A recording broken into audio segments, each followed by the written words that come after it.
Olá, moradores da Oceania! Está começando mais um boletim do seu Departamento de Ficção do Ministério da Verdade.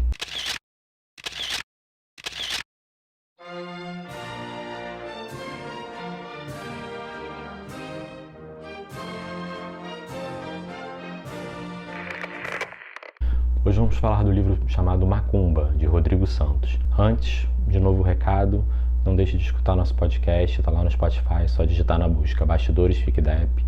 Episódios super curtinhos, falam sobre literatura, mas tem outros devaneios no meio. É ótimo para você escutar fazendo outras coisas, é bom para mim porque dá muito menos trabalho de editar e é muito mais leve também, sem roteiro, sem nada. Então é um ganha-ganha, acho que vocês vão gostar.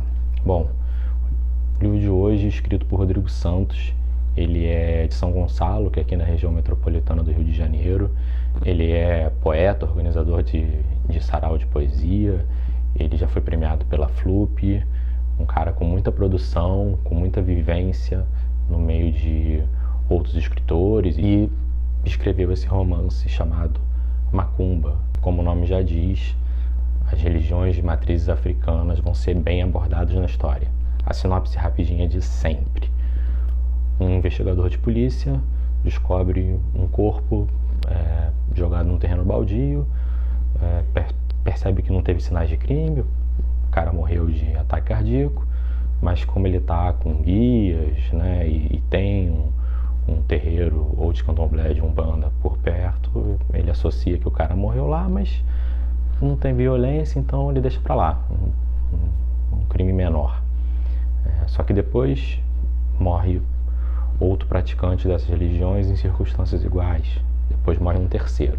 Aí ele percebe que não há coincidências, alguma coisa deve estar acontecendo. Em paralelo à história de uma investigação policial, a gente tem uma outra narrativa, que começa com um religioso muito poderoso, muito reconhecido na África, que é capturado, aprisionado e trazido para o Brasil como escravo, na época da escravidão ainda. Ele fica muito revoltado com os deuses dele, porque o deixaram ser escravizado, né? Não intervieram por ele, e ele morre, só que fica o espírito dele. Aliás, gente, vou fazer só um pequeno parênteses. Eu vou usar expressões bem leigas para falar aqui. O livro usa expressões muito mais técnicas das religiões de matrizes africanas, mas como eu sou amador nisso, e muitos de vocês que estão assistindo também, eu vou usar termos bem leigos mesmo, tá bom? Então, esse religioso que estava escravizado morre, e ele fica aqui nesse meio do caminho entre vivos e mortos, observando os outros espíritos que também estão por aqui e os vivos também, e sempre com esse ressentimento em relação à própria religião, porque ele realmente tem muita raiva, muito rancor dos deuses que não o acudiram. Bom, obviamente as histórias vão se juntar em algum momento. O livro até mais ou menos metade é um romance policial, da metade para frente você já entendeu o que está acontecendo, aí ele vira um thriller, é ótimo, né? Vira aquele thriller de sensação de urgência, né? Sabemos o que está acontecendo, porém temos que correr para impedir que aconteça de novo.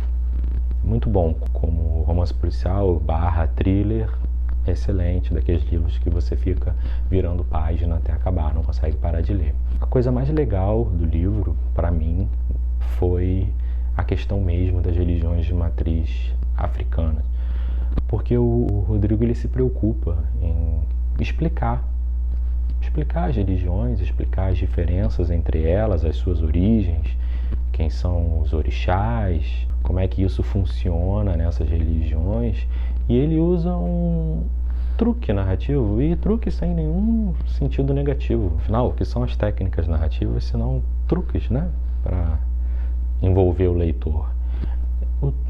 A técnica dele é simples e absolutamente eficaz. O inspetor de polícia que está investigando os crimes, ele é um evangélico, ou seja, ele não só não entende nada dessas religiões, como ele ainda confessa que tem bastante preconceito em relação a elas. 2, ele se apaixona por uma mulher que é seguidora dessas religiões. Então, todos os bloqueios que ele tinha em relação às religiões de matriz africana são retirados.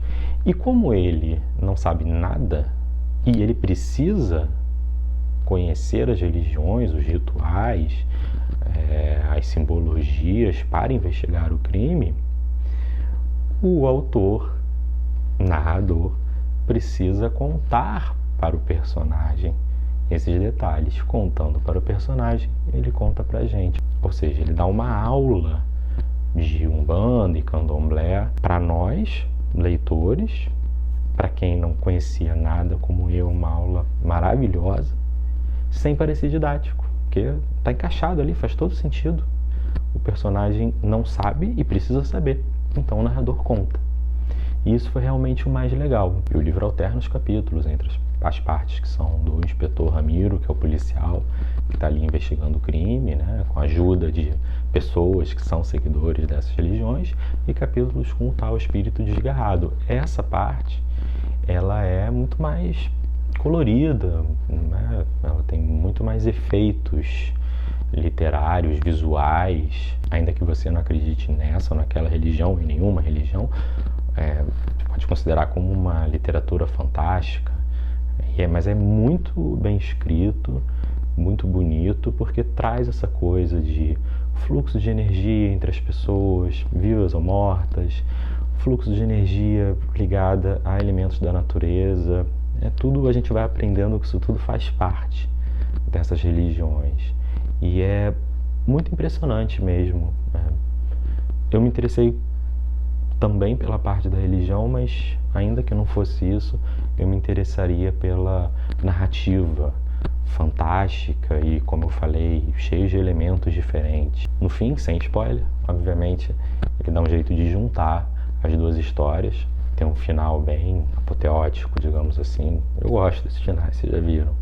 E fecha certinho, muito bem fechado, final bonito, com os personagens todos se juntando, né, da maneira que a gente como leitor torce para que aconteça. Bom, gente, tentei ser o mais sucinto possível.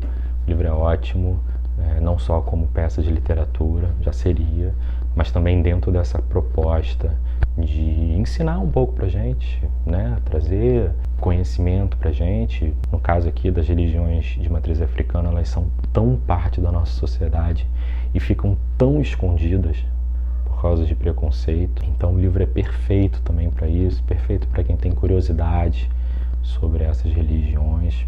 Recomendo bastante mesmo, livro muito bom. Os últimos recados de sempre, nem eu aguento mais falar. Deixem recados, mensagens, críticas, sugestões. Se gostar, dá joinha, se não gostar, dá o joinha para baixo. Se der o joinha para baixo, vai lá no comentário e explica por que, pra gente poder melhorar. Estamos no Instagram, @fic_dep. Estamos no Twitter, @ficdep1. Estamos no Facebook, nunca sei o username de lá. Procurem com carinho o nosso podcast. Acho uma boa oportunidade para a gente conversar assim, de uma maneira mais ampla, mais sem um guia de um roteiro. E é isso. Espero que tenham gostado. Até o próximo vídeo.